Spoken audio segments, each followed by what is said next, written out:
Remonter aux origines des inventions qui font notre quotidien, c'est son dada. David Castello-Lopez, aujourd'hui, ça ne fait pas partie de notre quotidien, mais c'est intéressant néanmoins, le test de Rorschach.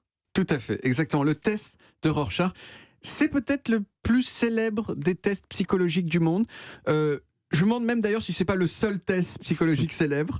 Et c'est sans doute célèbre parce que le principe, il est à la fois super simple et super original. On a des images abstraites, on montre des images abstraites qui sont en fait des taches d'encre symétriques.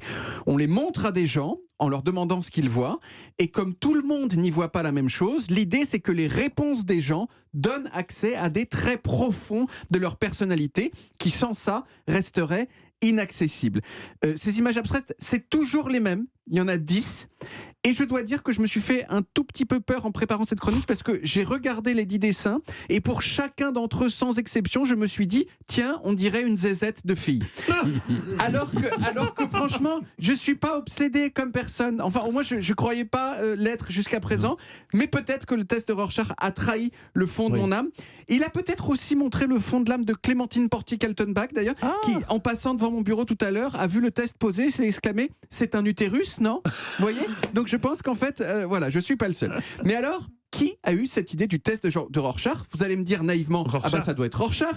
Eh bien, vous aurez parfaitement raison. Voilà, Hermann Rorschach, il est né à Zurich en 1884.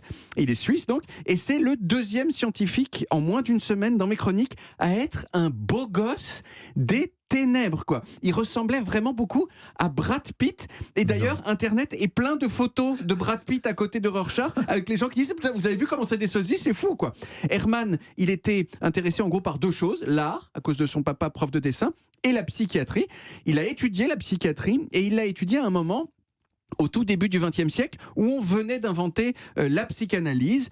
Oh là là, truc de ouf, il existe un inconscient caché qui sous-tend nos douleurs et nos actions, inconscients auxquels il est difficile, mais pas impossible d'accéder. Et Hermann, il s'est dit que peut-être il y avait un truc à jouer avec des dessins abstraits. Il a concocté ces dessins à l'encre, il a commencé doucement à les montrer à des patients dans des unités psychiatriques, et petit à petit, il s'est rendu compte qu'il y avait des patterns, ce mot anglais si pratique qu'on a toujours du mal à traduire exactement en français.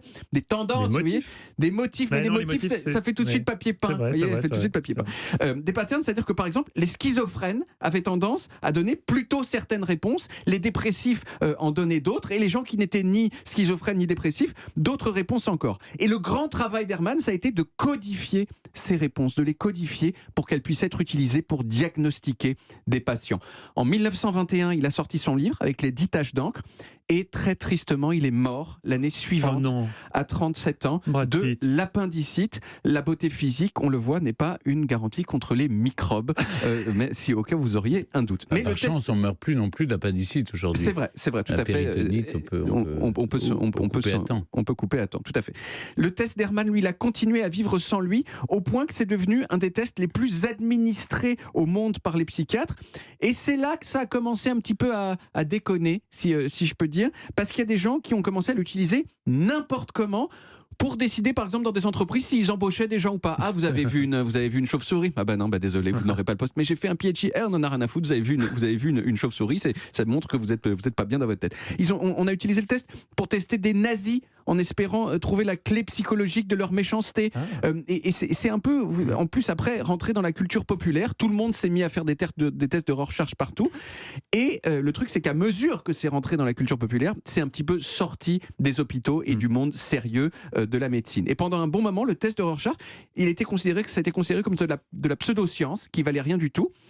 Alors aujourd'hui, c'est encore controversé, mais il y a quand même une grosse étude, il y a une dizaine d'années, qui a montré que si on l'utilise correctement, ça marche, et ça marche même très bien, notamment pour diagnostiquer certaines maladies mentales. Alors moi, le test de Rorschach, j'en ai fait une version en ligne, après avoir fait mon truc personnel, une version à choix multiples, c'est-à-dire qu'on ne pouvait pas taper ce qu'on pensait, il y avait juste, est-ce que vous trouvez que c'est plutôt si ou ça ? Or, aucun des choix multiples n'était la zézette des filles. Il n'y avait pas de zézette des filles. Donc, j'ai dû cocher d'autres choses, et là, ça m'a dit que j'étais quelqu'un de tout à fait normal. Donc voilà, ça m'a fait plaisir. Je vous les ai apportés, le test de Rorschach ici, je ne sais pas ce que vous... Chauve-souris, là. Chauve-souris. Ouais. Donc, c'est les nazis qui voient des chauves-souris, c'est ça ? Voilà, on en a une autre ici. Qu'est-ce que vous pensez de ça ? Utérus. Père Noël. Père Noël. Ouais, deux Pères Deux Noël. lutins qui se font des bisous. Deux lutins ours qui se tiennent la main. Qui se comme checkent. ça. Tout à fait, vous êtes tout à fait dans les cordes, je crois. Je vous en fais une petite dernière Des là. danseurs, ça, non? Des danseurs. Des danseurs de oui, tango. oui, des danseurs. Et Voilà. avec un papillon au milieu. Un papillon. Oui, alors on voit que vous ne voyez pas l'image dans son ensemble, vous voyez des détails de l'image, et ça veut dire beaucoup sur vous. Je vous dirai après Mince. ce que ça veut dire. Pourquoi après, C'est pas parce que brillant. c'est choquant? C'est pas brillant. C'est pas Ah, brillant. Stéphane. Merci David. On retrouve les origines en podcast sur toutes les applis audio et en vidéo, sur YouTube, Dailymotion et sur le site évidemment europe1.fr. Tout à fait.